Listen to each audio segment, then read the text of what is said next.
Hi there. If you follow this channel regularly, you'll probably be expecting to hear me talking about seamanship or navigation or some such thing.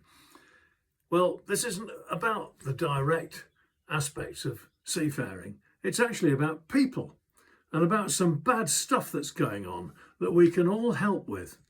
And here's what it is.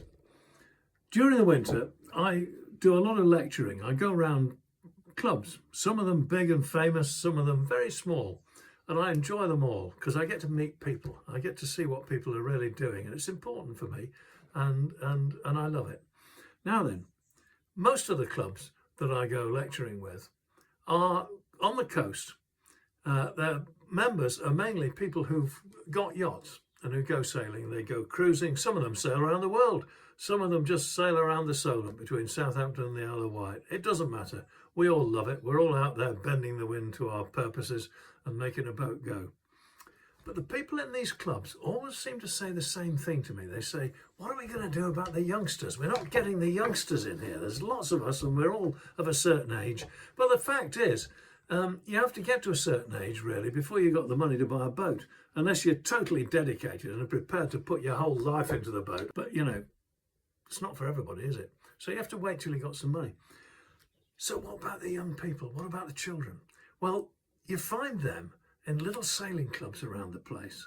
And I got a commission last year to come and talk to a club called Weir Sailing Club. Now, Weir Sailing Club is a great little club.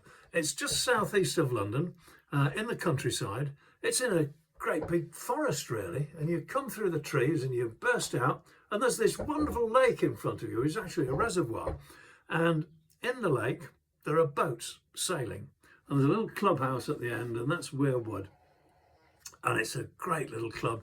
It's RYA affiliated. They're actually an RYA affiliated training establishment. They got the best club of the year a few years ago.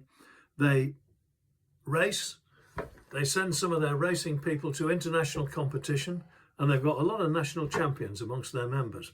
But they're also bringing on the children and the young people. They've got a massive sort of school thing going on there, and it's great to see all these little kids so full of enthusiasm going down to go sailing. And this is their chance. This club is giving them a chance, and in doing that, it's giving us all a future. There's going to be sailing going on for a long time while there are little clubs like this in existence. Now, here's what's going on. They lease their property and their clubhouse and everything.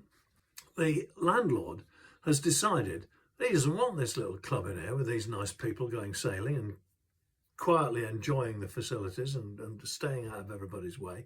They want to develop it, as they say, and have wonderful outdoor facilities, and no doubt people will pay good money to go and take part in it. I couldn't say, because I have no political affiliation with this and I don't want to get involved with that. Suffice it to say that the landlord is trying to get rid of this little sailing club, and they've hired lawyers to try and do this for them, and they've been peppering the club with not very nice communications, explaining to them how they are breaching the terms of their lease. And so by doing this, I'm sure the idea is that they'll be able to scrap the lease and thus get rid of the club, and that'll be the end of it. So here's the problem.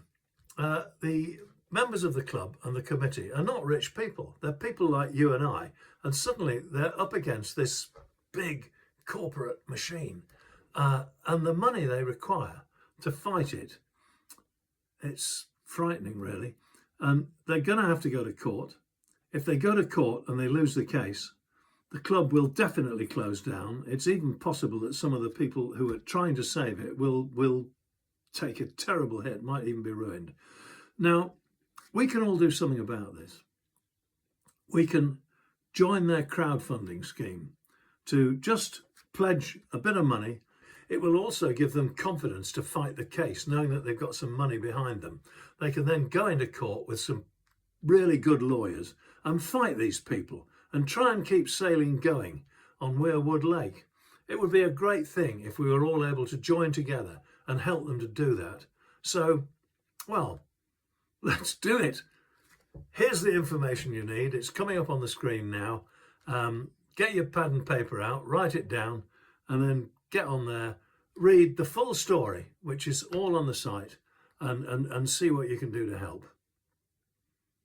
Right, I'll see you later. I'm going sailing.